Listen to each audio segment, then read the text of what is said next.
वो देख लेना, ठीक है ना भाई। इधर ध्यान, चलो इधर ध्यान, बंद कर दें।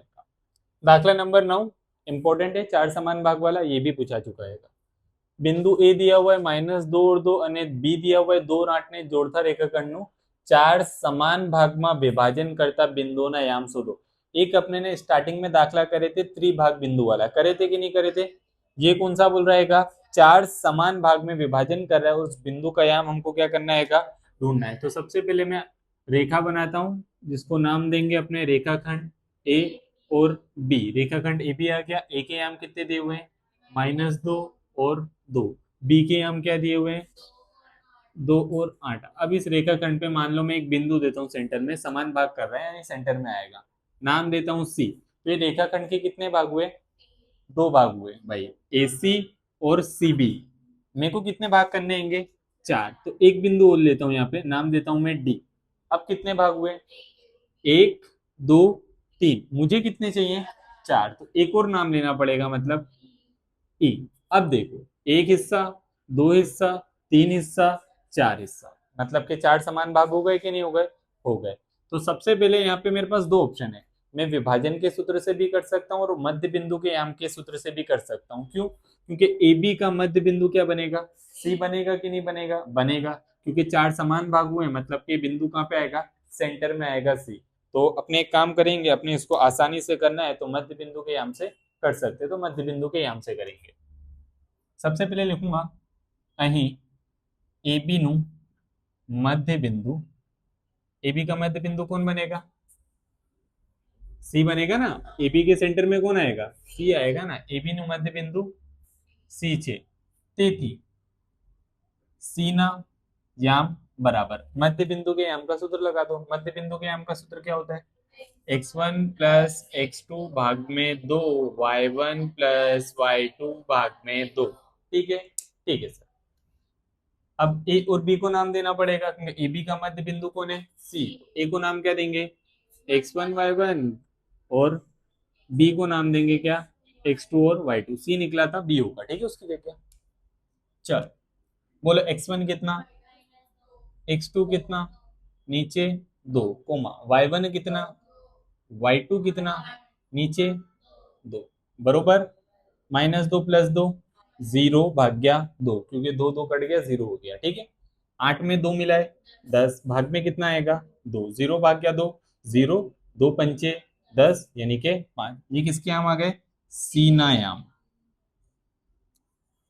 तो सी के आम लिख देता हूं क्या, 0 और। अब किसके नाम ढूंढूंगा, डी के आम ढूंढूंगा। डी के आम कैसे ढूंढूंगा, एसी का मध्य बिंदु क्या बनेगा, डी बनेगा कि नहीं बनेगा, बनेगा। तो लिखूंगा एसी नु मध्य बिंदु डी છે, તેથી डी ना याम बराबर मध्य बिंदु के याम का सूत्र लगाऊंगा और इसका भी काम हो जाएगा। क्या है मध्य बिंदु के याम का सूत्र, x1 प्लस x2 भाग में 2, y1 प्लस y2 भाग में 2, बरोबर, बरोबर सर। अब यहाँ पे ए और सी नाम दिया हुआ है, तो ए को और सी को नाम देते हैं, इसको हटाऊंगा। सी के ऊपर नाम क्या आएगा, x2 y2, ए के ऊपर नाम क्या आएगा, x1 y1, जो ऑलरेडी मैंने दिया हुआ है। ठीक है, तो कीमतें बताओ, बोलो। x1 -2, x2 नीचे 2, y1 2, y2 नीचे 2, बरोबर। माइनस प्लस, 2 में से 0 गया 2, लेकिन कैसा 2, -2, नीचे क्या आएगा 2, 0 नहीं आएगा भाई। -2 में से 0 माइनस करेंगे तो 2 ही बचेगा, ठीक है। 5 और 2 7, भाग में 2, क्या 2 की घड़ी में 2 आएगा, आएगा। कब, 2 एकम 2, यानी कि -1 और 7 भाग्या 2। ये किसके आम आ गए, डी नायाम। देखना एक बार ऊपर वीडियो में दिख रही है, दिख रहा है ना, ठीक है। चलो इधर ध्यान आगे, डी के एम के बाद पहले डी के एम लिख दूंगा यहाँ पे, -1 7 भाग में 2। अब किसके निकालूंगा, ई का। ई का कैसे निकालूंगा, सीबी का मध्य बिंदु कौन बनेगा, ई। तो लिखूंगा अहीं सीबी नु मध्य बिंदु कौन છે, ई છે। पहले ये लिखा, તેથી ई ना याम बराबर फिर से मध्य बिंदु के याम का सूत्र इस्तेमाल करेंगे, और मध्य बिंदु के याम का सूत्र क्या है? x1 प्लस x2 भाग में 2, y1 प्लस y2 भाग में 2।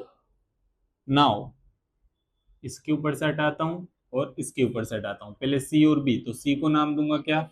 x1 y1, b को नाम दूंगा x2 और y2। ठीक है सर।